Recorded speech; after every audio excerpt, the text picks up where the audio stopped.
Ooh, I'm unwrapping my new Arbor Board. The fanciest board I've had yet. My first Arbor. I've been wanting one since the day I was born. Or since a little while after I started snowboarding. I love this black wood look.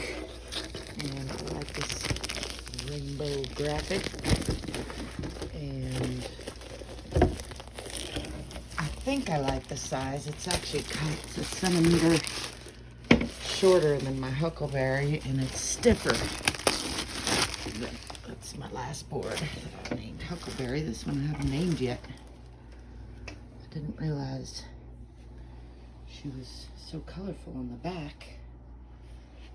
I don't know if she's a he or a she, actually. Huckleberry, I think, was a he. It's pretty, though. I'm excited. I'm excited. It's my first completely directional board as well, and my first,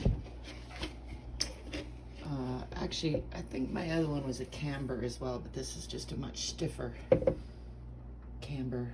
It's my first pro to intermediate board as opposed to a beginner to intermediate. I'm excited. Look forward to riding it, sharing a little with you. Oh, isn't that pretty? My goodness.